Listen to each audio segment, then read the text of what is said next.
आचार्य कुमुद चंद्र महाराज जी ने कल्याण मंदिर स्तोत्र में एक बहुत अच्छा ये श्लोक लिखा है, और इतनी बड़ी महिमा भगवान की स्तुति की बतलाई। उन्होंने लिखा, जंगलों में बड़े बड़े चंदन के वृक्ष होते हैं, और चंदन के ऐसे जंगल में बड़े बड़े वृक्षों में उसकी सुगंध से प्रभावित होकर, उसकी शीतलता से प्रभावित होकर बड़े बड़े विषधर सर्प भी उन चंदनों के वृक्षों में गंध भी लेते रहते हैं और ठंडक भी मिलती रहती है। बड़े बड़े विषधर चंदन के वृक्ष में लिपट करके और आराम करते रहते हैं। लेकिन आचार्य कुमुद चंद्र महाराज कह रहे कि ऐसे बड़े बड़े भयानक विषधर भी जरा सी मयूर की आवाज सुन लें, मयूर एक बार आवाज कर दे तो बड़े बड़े विषधर भी झरझर झरझर झरझर छोड़ छोड़ करके भाग जाते हैं, टिकते ही नहीं। मयूर जिस वन में, जिस बगीचे में रहते हैं, उस बगीचे में सर्प रह ही नहीं सकता। सर्प मयूर से बहुत डरता है, नेवले से भी बहुत डरता है। आमना सामना हो जाए तो जी जान से लड़ेगा, लेकिन अंदर से डर रहता है। प्रकृतिकृत ये क्षमता है कि मयूर और नेवला सर्प से जीत ही जाते हैं अंत में, और इसलिए सर्प बहुत डरता है। आचार्य कुमुद चंद्र महाराज जी ने कल्याण मंदिर स्तोत्र में लिखा कि बड़े बड़े विषधर नांग भले ही चंदन के वृक्षों में क्यों ना लिपटे रहें, पर मयूर की एक आवाज सुनते ही वह स्थान को छोड़ छोड़ करके भाग जाते हैं। ठीक इसी तरह भगवान कर्मों के बंधन विषधरों की तरह आत्मा से भले ही लिपटे रहें, जकड़े रहें, लेकिन एक बार यदि किसी भव्यात्मा ने सच्चे मन से भगवान का स्मरण कर लिया, भगवान की भक्ति कर ली, तो उसके कर्म भी झर झर झर झर झर झर करके क्षय को प्राप्त हो जाते हैं। भगवान का स्मरण, भगवान की वंदना, भगवान का दर्शन, ऐसे ऐसे कर्म जिन्हें निधत्ति और निकाचित कहा जाता है, जो कर्म किसी न किसी रूप में अपना फल देंगे ही देंगे, ऐसे कर्म भी जिन बिंब के दर्शन करने से क्षय को प्राप्त हो जाते हैं। आचार्य वीरसेन स्वामी ने धवला टीका में ऐसा लिखा हुआ है।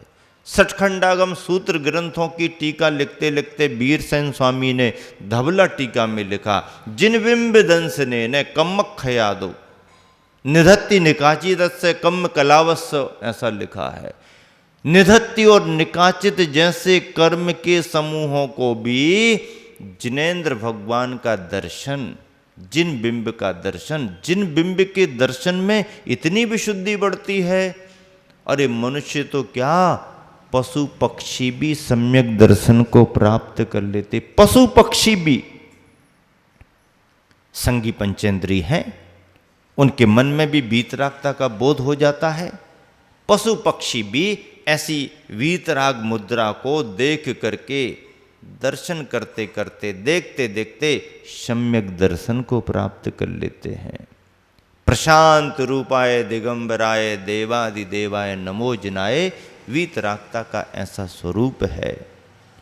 जिन बिंब के दर्शन का प्रभाव निधत्ति निकाचित कर्म क्षय को देखे जाते हैं, ऐसे कर्म जो एक बार बंध जाएं तो श्रीपाल को परेशान कर गए। कामदेव था, कोटि भट्ट था, फिर भी निधत्ति निकाचित कर्म बंध गए।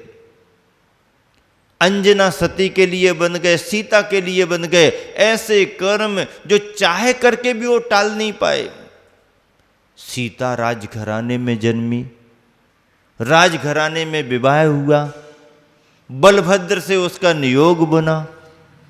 कम पुण्यवान थोड़ी थी, राजघराने में जन्म हुआ, राजघराने में आई, पुण्यवान थी।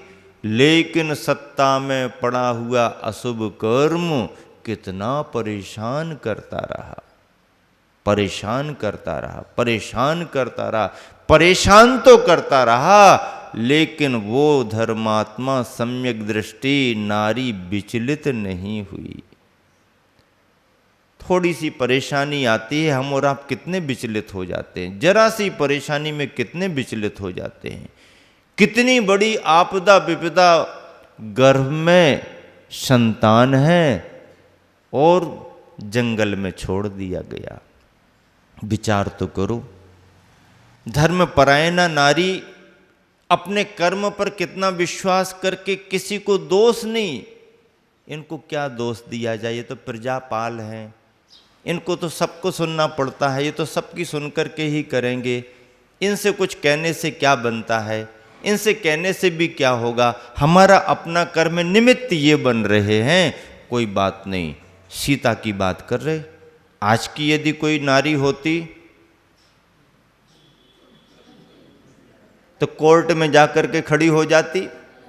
क्या बात करते हो, कौन होते हो तुम, अब भी देखते हैं तुम्हारे लिए, चलो आ जाओ सामने, वकील को लगा दिया। आज की नारी की बात नहीं कर रहे, पर आज की नारियां सब ऐसी हैं ऐसा नहीं है। आज की नारियां भी सीता जैसे धर्म को निभा सकती हैं, निभाने वाली भी हैं। उनका परिचय नहीं हो पाता ये बात अलग है, पर आज भी नारी समाज में आदर्श मिलते हैं। सीता ने कितना बड़ा दुख, कितना बड़ा पहाड़ टूटा, फिर भी धैर्य रखा। अशुभ कर्म तो आगे निधत्ती निकाचित जैसे जो टल नहीं रहे, लेकिन उसने धर्म का सहारा लिया, धर्म से विचलित नहीं हुई। परिणाम क्या निकला, तद्भवगामी जीव लवकुश तो आए आए। अग्नि परीक्षा देने के बाद सारे संसार में जय जयकार भी करा ली। कर्म टले, भगवान की भक्ति करने से टले। अंजना के साथ भी ऐसे ही हुआ। अंजना को भी बड़ी तकलीफ उठाना पड़ी, लेकिन अंजना ने भी किसी को दोष नहीं दिया और अपने कर्मों पर विश्वास करते करते करते करते करते करते बस तद्भव मोक्षगामी हनुमान सारे संसार में आज भी उसका आदर्श माना जा रहा। सीता से जब कृतांत वक्र सेनापति जंगल में छोड़ते समय नम्र भाव से सिर नीचे करके विदा लेते लेते पूछने लगा, माते मैं वापस जा रहा हूं, स्वामी को आपका क्या संदेशा है। जो स्वामी ने कहा वो तो मैंने किया। मैं ऐसा करना चाहे नहीं रहा था, लेकिन मैं तो सेवक हूं, स्वामी की आज्ञा का पालन करना मेरा धर्म है। मेरे द्वारा हुआ ये मुझे ठीक नहीं लग रहा, पर मैं तो मजबूर हूं, स्वामी की आज्ञा जो थी मैंने किया। पर अब वापस जाते समय आपकी तरफ से स्वामी को कोई संदेश है क्या।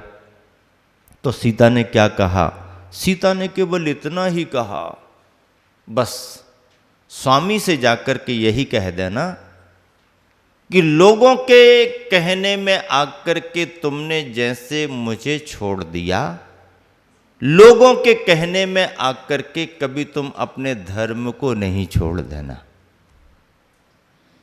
कितना बड़ा संदेशा दिया, बहुत बड़ी बात है। प्रथमान योग में सामान्य कथन नहीं है, पद्म पुराण उठा करके पढ़ो। ये आदर्श और सम्यक दृष्टि धर्मात्मा कितने कठिन समयों में भी कितने अच्छे तरीके से अपनी सुरक्षा कर सकता, बचाओ। आचार्य श्री तो कई बार प्रवचनों में, स्वाध्याय में इन्हीं चर्चाओं को करते हैं, कई बार चर्चाओं को सुनाते हैं। प्रथमान योग के उदाहरण हमारे लिए बहुत साहस प्रदान करते हैं। धर्मपरायण व्यक्ति साहसी होता है। कष्ट तो सभी को आते हैं, पर कष्ट में विचलित हो जाना कोई रास्ता नहीं है। धैर्य शांति रखना। समय बदलता है, टलता है। और इस तरह से गुरुवर आचार्य श्री नीति में लिख रहे हैं कि यदि आपने भगवान का स्मरण किया तो निश्चित ही आपके कर्म टलेंगे। अगस्त नक्षत्र उदय में आ गया है तो चिंता नहीं करना, नदी साफ सुथरी हो ही जाएगी, पानी उजला उजला होगा ही होगा। गुरुवर ने पद्यानुवाद लिखा है, बीतराग मय जिनवर का वह जिसके मन में स्मरण हुआ, ज्ञात रहे यह बात उसी के पाप बाप का मरण हुआ। सावन में सरवर सरिता का मलिन रहे वह सलिल भले, अगस्त का जब उदय हुआ बस विमल बने जल कलिल टले। उसकी मिट्टी, उसकी कीचड़ हट जाती है और नदी का पानी साफ सुथरा हो जाता है। हम सबको भी इस संसार में शांति का उपाय, अशुभ कर्म से बचने का उपाय यही है कि हम भगवान की भक्ति करें, कर्म पर विश्वास करें। अशुभ कर्म आता है तो भी चला जाता है, और शुभ कर्म आया है तो अहंकार नहीं करना, फूलना नहीं, क्योंकि कितने दिन रहेगा। शुभ कर्म भी कभी न कभी बदलता है, और अशुभ कर्म आ गया है तो चिंता की बात नहीं, देर हो सकती है, पर भगवान के चरणों में यदि कोई भव्यात्मा झुका है या भगवान की भक्ति किसी भव्यात्मा ने शुरू की है तो भगवान के दरबार में देर हो सकती है, पर अंधेर नहीं, एक ना एक दिन उजाला मिलता है, सुप्रभात होती है, जीवन मंगलमय होता है। महावीर भगवान सुनीति शतक में गुरुवर आचार्य श्री सामाजिक और व्यवहारिक व्याख्याओं को कर रहे हैं। अभी एक नई दृष्टि के साथ गुरुजी नीति की बात कर रहे हैं। हमारी दृष्टि कैसी होना चाहिए, हमारा अभिप्राय कैसा होना चाहिए, इसकी चर्चा नीति में है। श्लोक है, अयत्न दृष्टान श्रुतकान परेशान दोषान दया धाम निवासिनस्ते स्वप्ने पिबांगमानसकाय योगैर नोद्घाटयन्ति प्रसमाश्च सन्तः।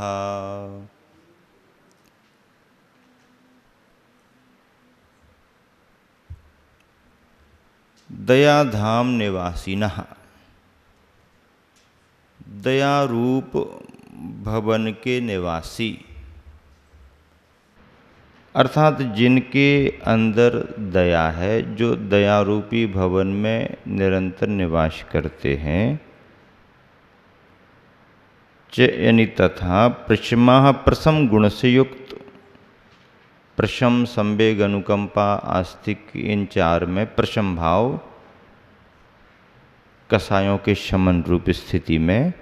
तेबे प्रसिद्ध संतः सुधी साधुजन अयत्न दृष्टान, बिना प्रयत्न के देखे गए सुने गए।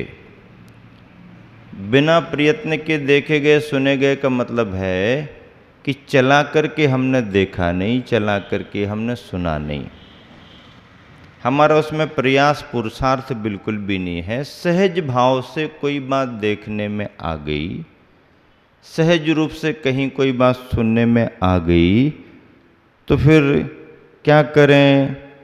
परेशान दोषान, दूसरों के दोषों को स्वप्ने अपि, स्वप्न में भी, वांग मानस काय योग ही, वचन मन काय रूप योगों से न उद्घाटयन्ति, उद्घाटित नहीं करते हैं। बहुत बड़ी बात कही।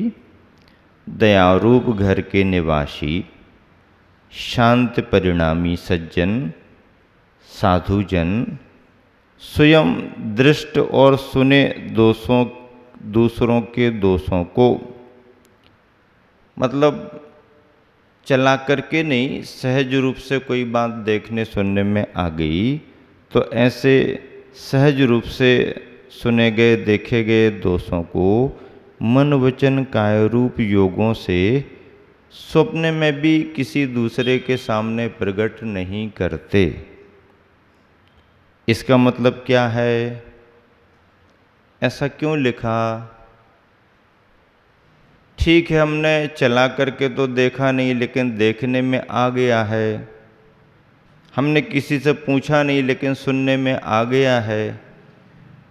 तो अब किसी दूसरे को नहीं बताएंगे तो फिर कैसे ठीक रहेगा? बताना तो बहुत जरूरी है।